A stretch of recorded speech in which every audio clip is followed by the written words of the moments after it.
So ಬನ್ನಿ ಈಗ driving review ಮಾಡೋಣ.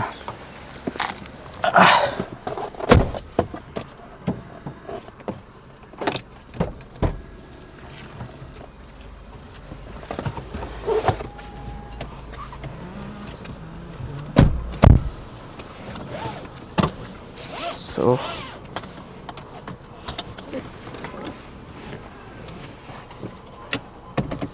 into drive and brake down,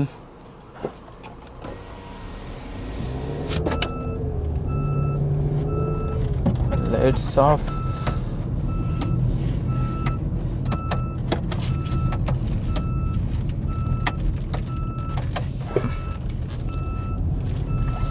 ಹಿಂಗೆ ಕಾಣುತ್ತೆ ನೋಡಿ ಇಂಟೀರಿಯರ್ ಒಳಗಡೆಯಿಂದ ನೈಟ್ ಹೊತ್ತಲ್ಲಿ.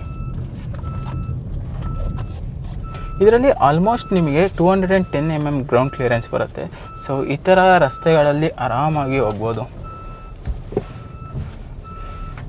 ನಾವು ನೋಡಿ ಆಫ್ ರೋಡಿಂಗು ಮಾಡಿದ್ದೀವಿ ಇದರಲ್ಲಿ 210 mm ಅಲ್ಲಿ.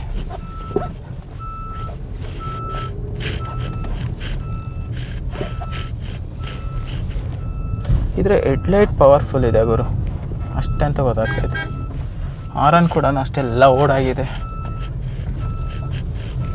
ಬ್ಯಾಡ್ ಪ್ಯಾಚಸ್ ಆದರೂ ಒಳಗಡೆ ಏನೂ ಜಾಸ್ತಿ ಆಗ್ತಾಯಿಲ್ಲ.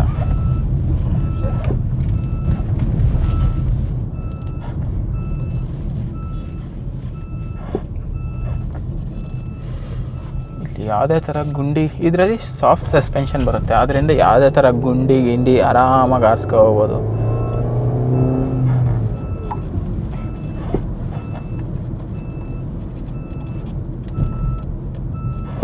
ಸೊ ಇದರ ಸ್ಟೇರಿಂಗ್ ಬಗ್ಗೆ ಮಾತಾಡೋದಾದರೆ ಫೀಡ್ಬ್ಯಾಕ್ ಚೆನ್ನಾಗಿದೆ ಸ್ಟೇರಿಂಗಿಂದು.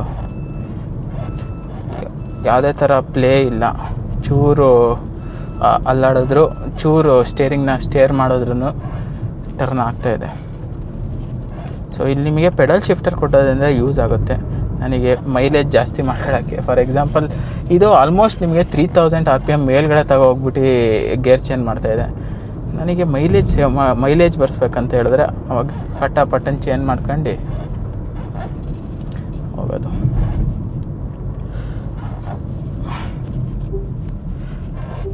ಇದೊಂದು ಚೂರು ನನಗೆ ಆಫ್ಟರ್ ಮಾರ್ಕೆಟ್ ಫೀಲ್ ಬರ್ತಾಯಿದೆ, but it's okay. Maruti Suzuki genuine part ಅಲ್ಲ.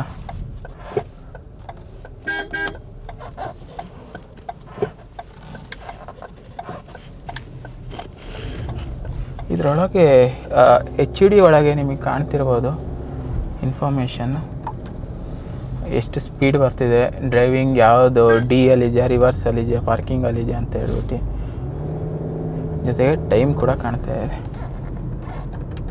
ಇದನ್ನು ನಾವು ಪೊಸಿಷನ್ನು ಅಡ್ಜಸ್ಟ್ ಮಾಡ್ಕೊಬೋದು, ಜೊತೆಗೆ ಇಂಟೆನ್ಸಿಟಿ ಕೂಡ ಚೇಂಜ್ ಮಾಡ್ಬೋದು. ಈಗ ನೋಡಿ, ಈಗ ಬೇರೆದು ಯಾವುದು ಬ್ಯಾಟ್ರಿ ಲೆವೆಲ್ ಬರ್ತಾಯಿದೆ, ಈಗ RPM ಮೀಟರ್ ಬರುತ್ತೆ.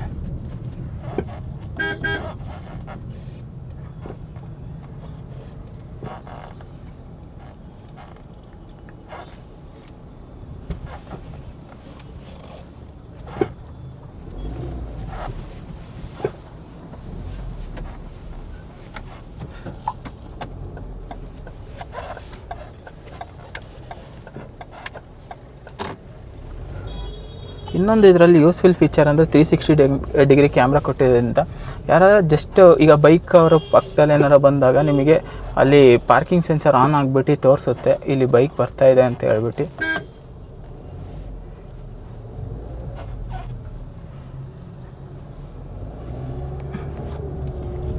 ಸೊ ಇದಿಷ್ಟು ವಿಕ್ಟೋರಿಸ್ನ ರಿವ್ಯೂ.